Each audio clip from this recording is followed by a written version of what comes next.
Selamat malam sahabat finansial. Kembali lagi di channel saya, Finansial Independent Retire Early.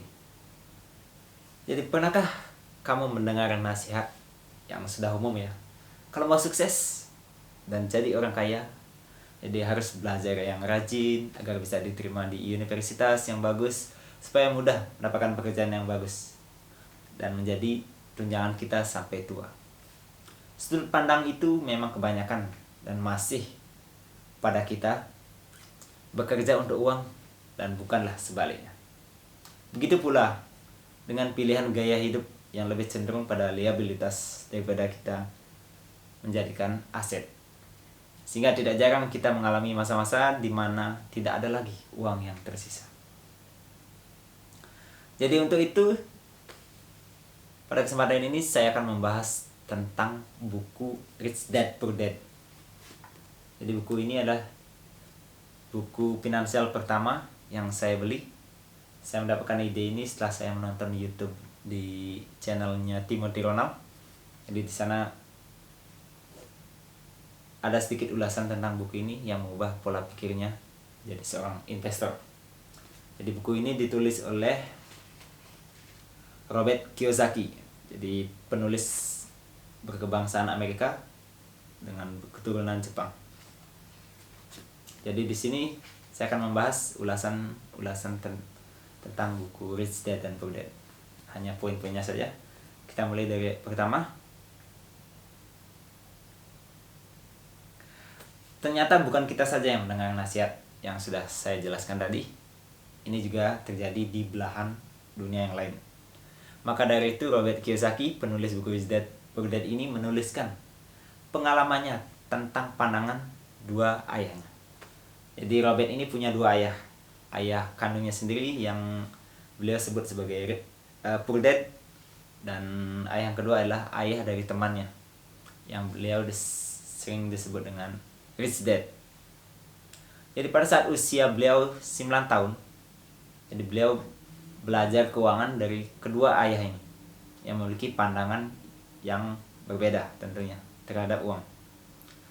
Ayah yang satu menganggap kalau kecintaan terhadap uang adalah sumber kejahatan. Sementara ayah yang satu lagi berkata, kesulitan uang adalah sumber kejahatan. Jadi kita harus mengadjust ya pola pikir kita tentang uang. Jadi ada yang bilang cinta terhadap uang adalah sumber kejahatan. Yang satu lagi, kesulitan uang adalah sumber kejahatan. Jadi kedua-duanya agak mirip dan masuk akal. Tapi di sinilah kita harus memilah mana yang terbaik untuk kita. Jadi ayah yang satu adalah ayah kandungnya, merupakan seorang terpelajar dan lulusan universitas yang elit. Jadi sudah memiliki pangkat yang bagus, mendapatkan pekerjaan yang bagus, tapi beliau harus bekerja sampai tua ya. Sementara ayahnya yang lain bahkan SMP tidak lulus, namun sangat berhasil. Itulah yang menjadi motivasi untuk si Robert ini untuk mengikuti jejak ayah kayanya. Jadi bisa kita menebak ayah mana yang disebut miskin, ayah mana yang disebut kaya, dan ayah yang mana kita harus ikuti jejaknya. Jadi Robert menyarankan kita untuk belajar keras agar dapat bekerja di perusahaan yang bagus dan mendapatkan gaji yang besar. Setelah mendapatkan gaji, jadi hasil dari gaji inilah yang dibelikan aset. Jadi selanjutnya, ayah yang kaya bahkan tidak menempuh pendidikan lanjut ya.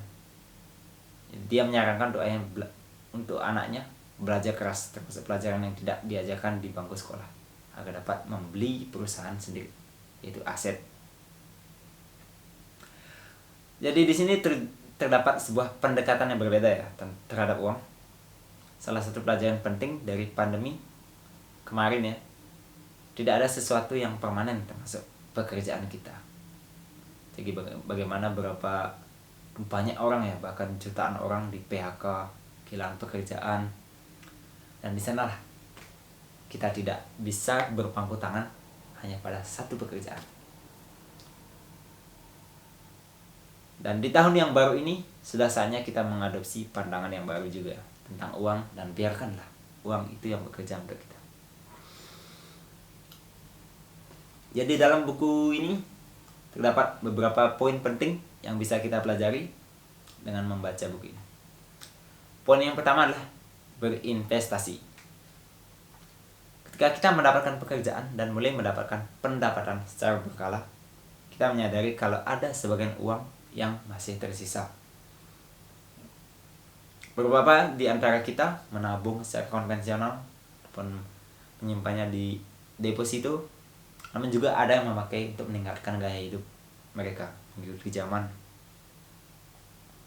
Jadi Kiyosaki mengatakan sebaiknya uang dingin yang kita punya itu diinvestasikan ke dalam suatu instrumen yang memiliki kemampuan untuk menghasilkan nilai tambah di masa depan, seperti saham, reksadana, obligasi, properti, emas. Jadi jika kita memilih tingkat risiko saham atau reksadana yang tinggi, kemungkinan kita untuk rugi yang besar. Tapi kita sebelum masuk ke instrumen investasi, perlu kita berinvestasi pada diri sendiri. Jadi di investasi di leher ke atas istilahnya. Sementara jika kita memilih untuk meningkatkan gaya hidup, misalnya membeli mobil, pakaian yang mahal, ada sering nongkrong di kafe, kemungkinan kita akan kehilangan 100% dari uang kita. Jadi di sini Robert menjelaskan bedanya antara aset dan liabilitas. Jadi aset itu yang dianggaplah aset produktif, seperti saham, dari dividennya kan kita bisa mendapatkan pendapatan pasif. Seperti properti yang kita beli dan kita sewakan lagi akan membantu kita untuk mendapatkan pendapatan yang pasif. Sedangkan liabilitas bisa juga kalau kita membeli properti itu termasuk liabilitas juga. Kalau kita tidak gunakan, jadi kita akan mengeluarkan uang. Jadi sangat mudah membedakan aset dan liabilitas. Aset uang masuk, kalau liabilitas uang yang keluar. Contoh yang lain seperti mobil itu adalah sebuah liabilitas, apalagi kalau kita membelinya dengan cara kredit. Karena tiap tahun bahkan beberapa bulan kita harus menservis, membayar pajak tahunan. Jadi kita akan senantiasa mengeluarkan uang untuk biaya perawatan.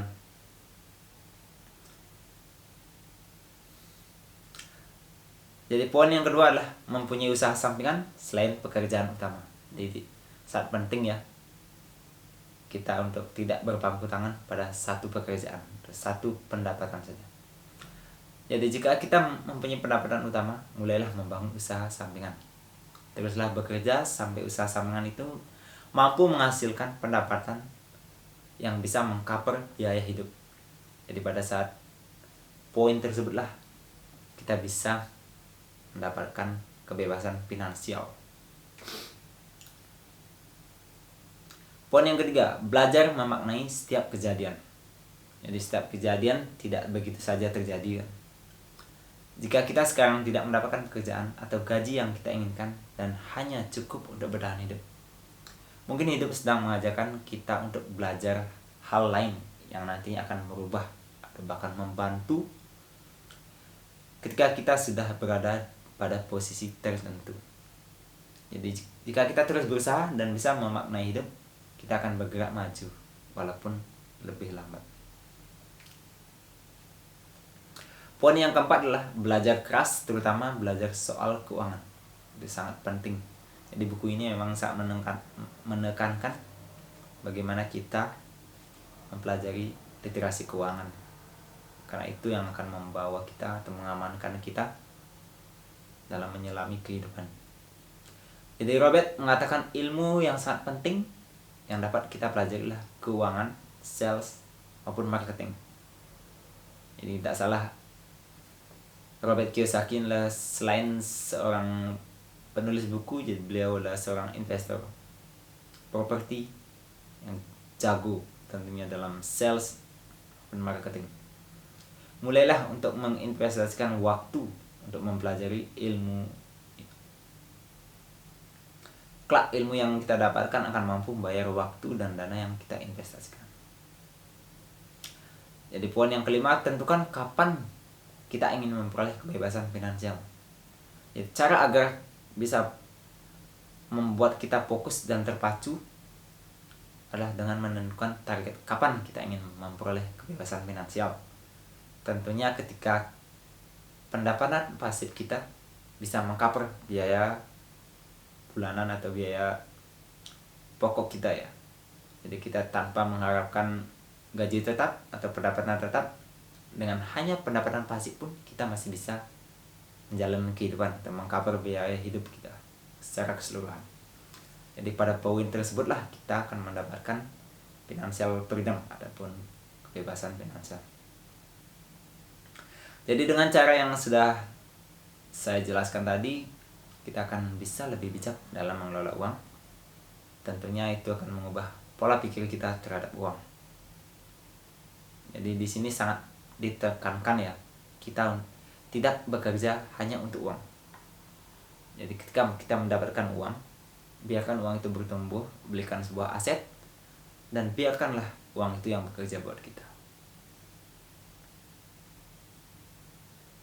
Jadi kita dengan segala kelebihan serta ilmu yang kita punya, itulah aset yang terbesar. Jadi ilmu itulah aset yang terbesar. Jadi jangan ragu-ragu ya untuk membeli buku ini. Jadi buku ini sangat bermanfaat. Mungkin salah satu buku yang sangat berpengaruh ya dalam perkembangan dan perjalanan hidup saya. Karena ini sangat mengubah pola pikir saya terhadap uang.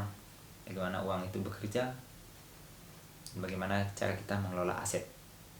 Dan sangat penting untuk menghindari liabilitas kalau memungkinkan.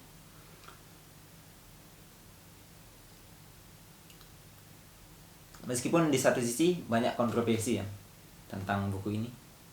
Ya sebagian menganggap buku ini tidak layak untuk dibaca. Tapi menurut saya pribadi buku ini sangat membantu.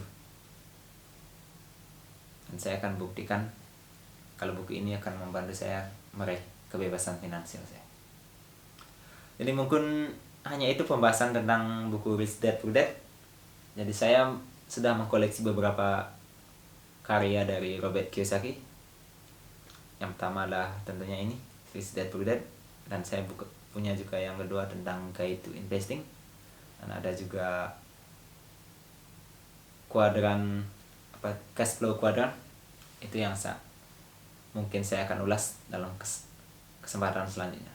Terima kasih. Salam kebebasan finansial, financial independent and retire early. Sampai jumpa.